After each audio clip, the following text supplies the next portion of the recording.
Kiongozi mstaafu wa chama cha ACT Wazalendo na mbunge wa zamani wa Kigoma Zitto Kabwe ameshambulia waziri wa mambo ya ndani Patrobas Katambe akidai kuwa ana mamlaka ya kuizuia mikutano ya hadhara ya vyama vya siasa na kwamba agizo lake linakiuka katiba pamoja na sheria za nchi. Kupitia ukurasa wake wa mitandao ya kijamii, mwanasiasa huyo ameeleza kuwa mikutano ya hadhara ni haki ya msingi inayolindwa kikamilifu na katiba pamoja na sheria. Hivyo waziri wa mambo ya ndani hawezi kutoa maelekezo yanayozuia haki hizo za kidemokrasia kwa vyama vyote vya siasa. Mwanasiasa huyo ameendelea kufafanua kuwa kisheria vyama vya siasa haviombi kibali cha kufanya mikutano ya hadhara bali vinatoa taarifa tu kwa jeshi la polisi, na akasisitiza kuwa mkuu wa jeshi wa polisi nchini yaani IGP ana mamlaka ya kutoa au kunyima kibali cha mikutano hiyo ya kisiasa. Katika maelezo yake hayo, kiongozi huyo mstaafu wa ACT Wazalendo ameibainisha kuwa mamlaka ya kutoa ulinzi wakati wa mikutano hiyo iko chini ya mkuu wa polisi wa wilaya yaani OCD pekee na si kiongozi mwingine yeyote wa ngazi za juu. Amesema kuwa mkuu wa jeshi la polisi nchini hatajwi popote kwenye sheria za vyama vya kisiasa, na hata hivyo mkuu huyo wa polisi na wa wilaya ana mamlaka ya kutoa au kutotoa kibali, kwani vyama haviombi kibali cha mikutano bali vinatoa taarifa tu ya kuwepo kwa shughuli hiyo.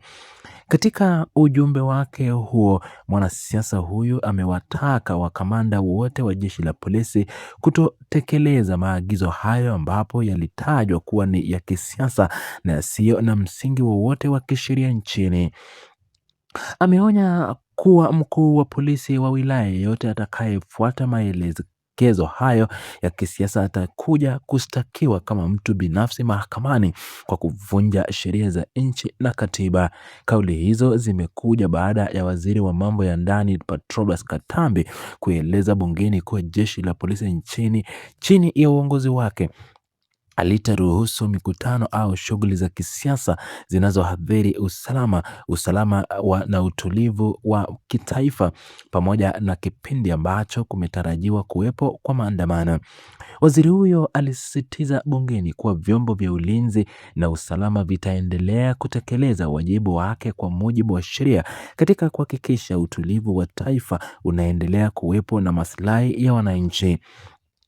Waziri huyo wa mambo ya ndani alitoa maelekezo kwa mkuu wa jeshi la polisi nchini kutotoa ruhusa kwa kasi yoyote zitakazokuwa zinahusiana na kufanyika mikutano ya hadhara katika kipindi hiki kwa chama chochote kile, ikiwemo Chama cha Mapinduzi au chama kingine chochote cha upinzani. Katambe alifafanua bungeni kuwa ni vizuri kurudi katika kuwaruhusu wananchi wajenge uchumi wa nchi yao badala ya kujihusisha na mikutano ya kisiasa inayoweza kuleta sintofahamu. Alielezea kuwa uamuzi huo umechukuliwa kwa sababu katika mazingira ya sasa ambapo serikali inatafuta wahalifu, inakuwa ni ngumu sana kubainisha na kuwachambua wahalifu hao pindi wanapokuwa kwenye mikusanyiko ya watu wengi kwa mikutano ya hadhara. Waziri huyo aliongeza kuwa kuna matatishio ya kiusalama na tayari jeshi la polisi limewakamata baadhi ya watu wakiwa na madumu ya petroli na wengine wakiwa na silaha mbalimbali wakipanga mikakati ya kufanya uhalifu nchini. Kutokana na hatua hiyo ya kiusalama, serikali imezuia pia baadhi ya baa zilizopo maeneo ya Oyster Bay na makazi jijini Dar es Salaam ambazo hazijafuata utaratibu ili kuizuia matishio hayo ya kiusalama, wakati huu ambapo msako mkali wa kuwatafuta wanaopanga mikakati ya uhalifu unaendelea kufanyika. Hatua hii imezua mjadala mkubwa, huku baadhi ya wananchi na wadau wakitoa maoni yao wakihoji iwapo ni bora kuvunja katiba kwa maslahi ya usalama wa nchi au kuacha katiba ufuatwe, huku uvunjivu wa amani ukiendelea kuimarika kupitia kauli za hatari zinazotolewa majukwaani. Wadau hao wameeleza pia kuwa baadhi ya wanasiasa wamekuwa wakikaa kimya wakati kauli za kutahadharisha amani zikitolewa majukwani, lakini wanapasa sauti kupinga hatua za tahadhari zinazochukuliwa na serikali kwa sasa. Mjadala huu umeendelea kushika kasi, huku upande mmoja ukisisitiza umuhimu wa kulinda katiba ya nchi inayoruhusu uhuru wa vyama vya siasa kufanya mikutano yao ya hadhara bila kuingililiwa na mamlaka ya serikali, wakati upande mwingine ukishikilia msimamo kuwa usalama wa taifa na utulivu wa mwananchi ni jambo la kwanza linalopaswa kuweka kipaumbele ili kuizuia vurugu na machafuko yanayoweza kujitokeza nchini. Zitto Kabwe amebaki katika msimamo wake kuwa agizo la waziri ni batili na halipaswi kutekelezwa na jeshi la polisi kwa kuwa linakwenda kinyume na misingi ya sheria inayoongoza vyama vya siasa nchini Tanzania. Waziri wa mambo ya ndani kwa upande wake ameweka wazi kuwa serikali haitasita kuchukua hatua ngumu dhidi ya mikusanyiko yoyote itakayoonekana kuitishia amani ya nchi, na kwamba operesheni za kuwakamata wale wote wanaohusika na mipango ya uhalifu zinaendelea nchi nzima bila kujali itifaki au vyama vya siasa wanaokamatwa.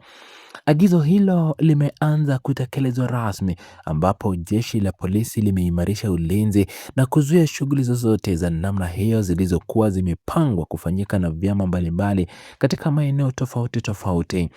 Serikali imesisitiza kuwa lengo kuu la kuzuia mikutano hiyo yote ya kisiasa ni kuhakikisha kuwa ulinzi wa nchi unaimarishwa zaidi na kuwapa wananchi fursa ya kuendelea na shughuli zao za kimaendeleo ya kiuchumi bila hofu ya usalama wao. Kiongozi huyo mstaafu wa chama cha ACT Wazalendo amewasihi viongozi wenzake wa kisiasa kusimama kidete kutetea haki hizo inazotajwa na katiba, akionya kuwa kuruhusu maagizo ya namna hiyo kupitia bila kupingwa kutafunga milango ya uvunjaji mkubwa wa sheria katika siku zijazo. Hali hii imeleta mgawanyiko wa kimtazamo miongoni mwa wachambuzi wa masuala ya kisiasa na kisheria nchini, wengine wakikubaliana na hoja ya Zitto Kabwe kuwa sheria lazima ifuatwe, na wengine wakiunga mkono hoja ya Waziri Katambi kuwa usalama ni msingi wa maendeleo yote na hauwezi kuchelewa. Jeshi la polisi linaendelea kufanya doria maeneo mbalimbali nchini ili kuhakikisha maelekezo hayo yaliyotolewa bungeni yanatekelezwa kikamilifu na hakuna mgusanyiko wowote wa kisiasa unaoruhusiwa kufanyika kwa sasa. Serikali imebainisha kuwa hatua hizi ni za muda tu na zinalenga kudhibiti matishio yote ya kiusalama yaliyobainika kupitia ripoti ya kiintelijensia zilizokusanywa na vyombo vya ulinzi nchini. Mkuu wa jeshi la polisi nchini ameagiza makamanda wote wa mikoa na wilaya kusimama kikamilifu maelekezo hayo mapya na kuhakikisha kuwa hakuna chama cha siasa kitakachokiuka agizo hilo la kiserikali lililotolewa bungeni. Viongozi mbalimbali wa vyama vya siasa vya upinzani wameanza kukutana kutathmini hatua hiyo, huku wakionyesha kuridhishwa kwa jinsi serikali inavyotumia swala la usalama kuzuia haki zao za kikatiba za kukutana na wananchi. Zitto Kabwe ameendelea kusisitiza kuwa vitendo vya namna hiyo vinahatarisha mfumo wa vyama vingi nchini ambao umekuwepo kwa miaka mingi na unalindwa na sheria kuu ya nchi, huku akitaka kuwepo kwa majadiliano ya kisheria badala ya kutoa maagizo ya upande mmoja bungeni. Mvutano huu wa kisheria na kisasa ya kisiasa unaendelea kuvuta hisia za wengi nchini Tanzania.